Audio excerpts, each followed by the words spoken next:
Guys, it's the Reiki G here, Courtney G. Smith, and I'm actually about to do another book review. I know it's been months, but honestly, I just had not been motivated to read during the quarantine. I got like a ton of other stuff done, but reading just was not one of the things on my list. But what motivated me to read, a friend of mine told me about this Toni Morrison documentary that premiered on, I believe it was PBS, and I recorded the documentary, and it took me literally like 4 days to get through it because it was just so much. And it's called Toni Morrison, The Pieces I Am, or Pieces I Am, or something like that.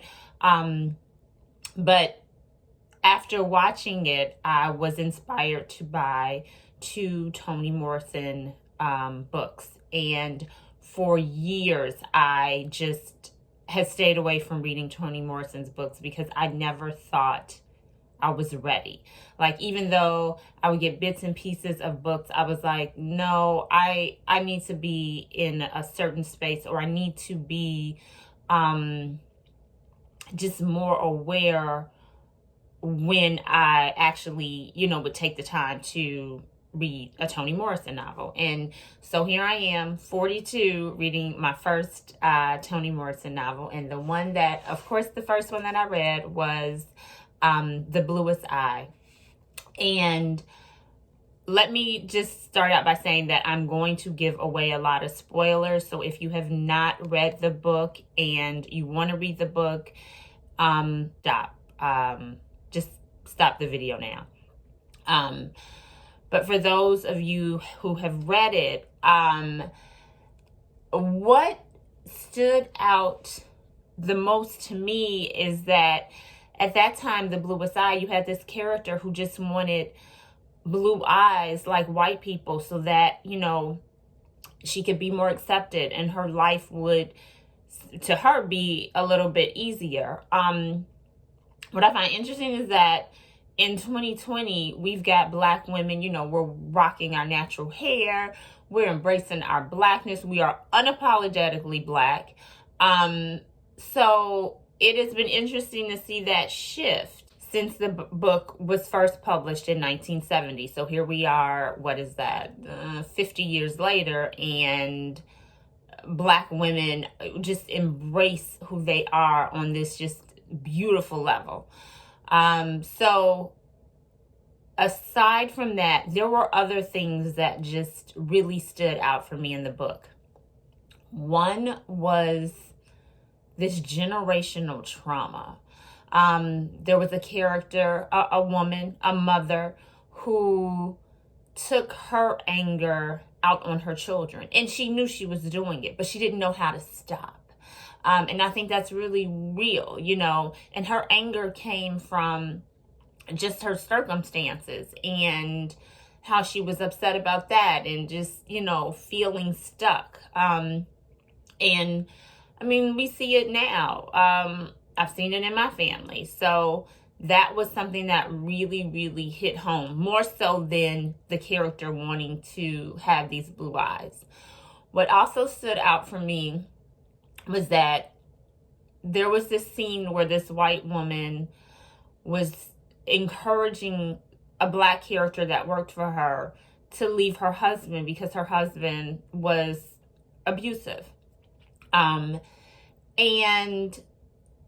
the white woman is going on and on about alimony and she needs to get divorced. And I'm like, wow, how unaware and just another example of white privilege. Your white privilege is telling this Black woman that she'll get alimony if she leaves her husband and her world will be so much better. And I'm like, these people are poor. They are struggling. So you take away her husband, that's another income gone. And not to say that people should stay in relationships for money and be abused and stuff like that. I'm not saying that. But what I'm saying is that this white woman's perspective was from a point of privilege. Yeah, if you divorce your husband, you'll get alimony and maybe your life will be, you'll get to continue the way you've lived. But this was not going to be the case for this character. Also, this white woman was justified her helping by not giving this woman the pay that she had earned, so that she would leave her husband. She's like, well, when you leave your husband, I'll pay you the money that I owe you. And it was like, ma'am, what? This woman had mouths to feed. She had children. So it was like the audacity of this white woman in her privilege. And then you're going to try to manipulate this black woman who is a mother? That angered me. That really, really just angered me. Because this woman had worked hard for her money. She earned that money. She was owed that money.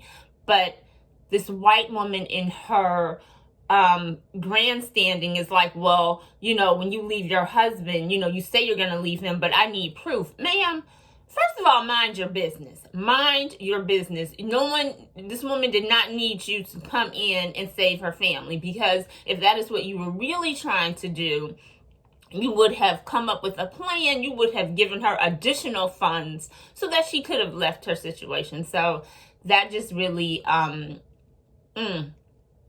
that bothered my soul. And then at the end of the book, when Pecola is pregnant and, has had her child, the reaction.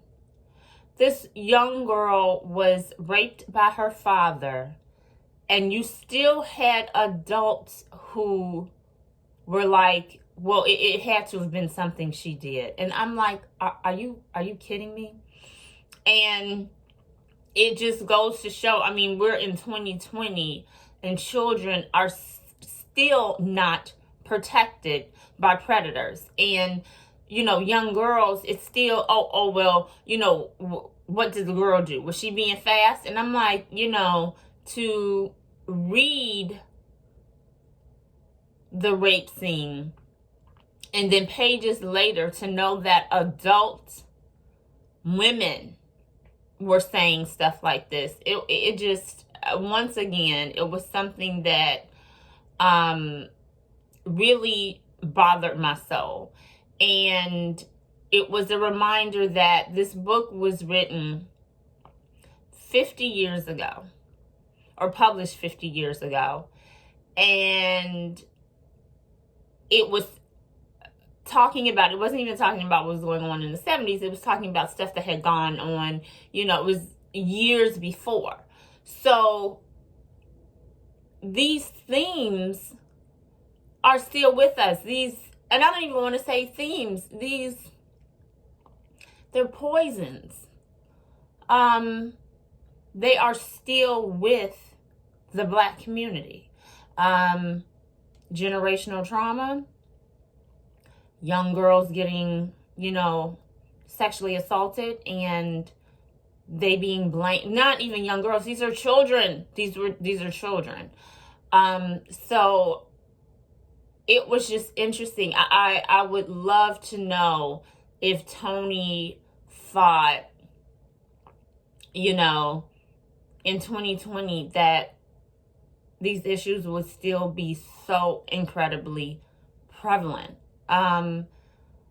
It was just a reminder that my people, there's just so much healing that needs to continue to take place. So I'm so incredibly glad that I waited until I was 42, because I think if I had read this, definitely, I think it might have been a book that you could have read in high school, but I didn't take that class. And in college, I didn't take any class where I would have been reading it.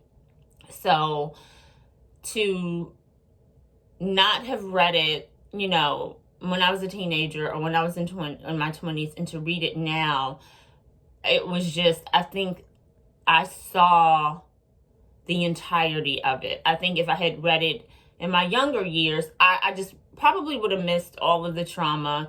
It would not have stuck out probably as much as the scene with the white lady. So I would definitely recommend it. Again, it's The Bluest Eye by Toni Morrison. And please provide your feedback in the comments. Would love to get everyone's opinions and just to see perhaps what things that you all saw that I completely missed. So I hope you all enjoyed that and have a great day.